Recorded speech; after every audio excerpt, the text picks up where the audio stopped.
돈이 급하게 필요할 때 은행에서 대출이 안 되면 어디서 돈을 빌려야 할까요? 그때 누군가가 빠르게 대출 가능이라고 제안하면 솔깃하겠죠.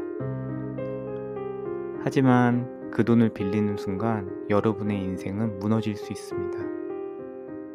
오늘은 사채를 쓰면 안 되는 이유 5가지를 이야기해 보겠습니다. 첫째, 살인적인 이자 부담입니다. 사채의 가장 큰 문제는 말도 안 되는 고금리입니다. 처음엔 적은 금액을 빌려도 이자가 눈덩이처럼 불어나 감당할 수 없는 수준이 됩니다. 실제 50만 원을 빌렸는데 7개월 후 갚아야 할 금액이 5천만 원이 된 사례도 있습니다. 최근에는 연이율 2만%를 책정한 사채업자가 구속되기도 했죠. 결국 갚을 수 없는 상황이 만들어지기 때문에 발을 뗄 수가 없습니다. 둘째, 불법 추심입니다.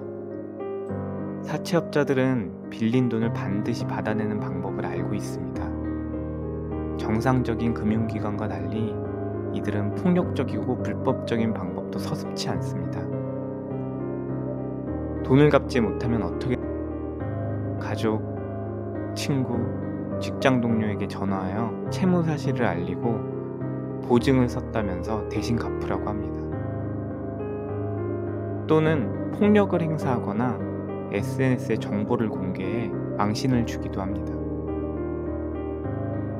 이와 더불어 24시간 수백 통의 전화를 걸어서 폭언을 일삼기 때문에 정신적 스트레스를 견디기 어렵습니다.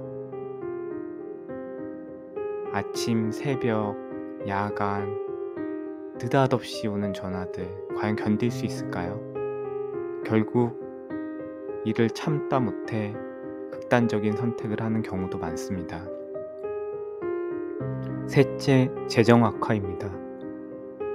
사채를 쓰면 절대 돈 문제가 해결되지 않습니다. 딱 돈을 빌릴 때만 좋을 뿐입니다. 오히려 시간이 지날수록 빚은 더 늘어납니다.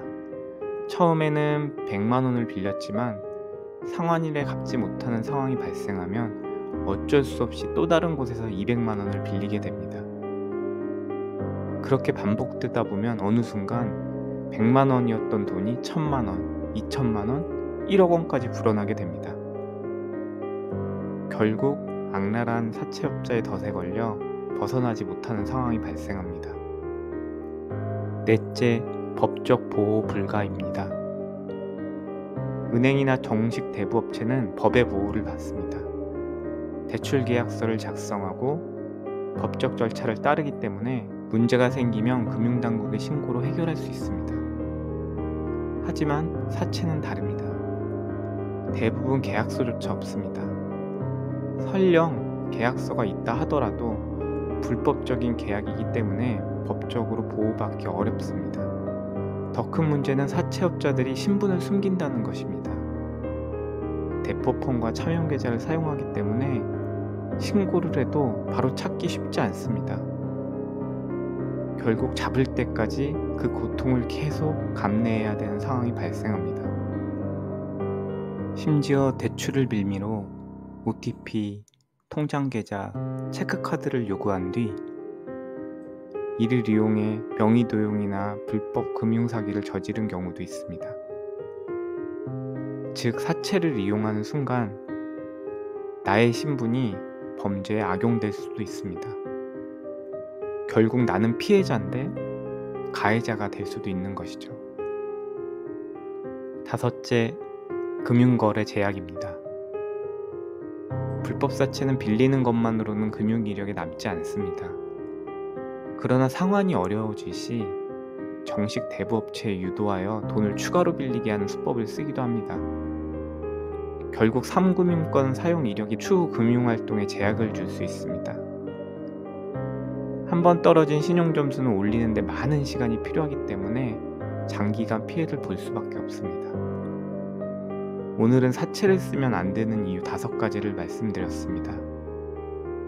급전이 필요하다고 해서 무턱대고 사채를 이용하면 더 큰 위기에 빠질 수 있습니다. 100이면 100, 무조건 후회합니다. 정식 금융권에서 대출이 어렵다면 정부 지원 대출이나 합법적인 대부 대출을 먼저 알아보는 것이 좋습니다. 끝까지 시청해 주셔서 감사합니다. 영상이 유익했다면 좋아요와 구독, 알림 설정 부탁드립니다.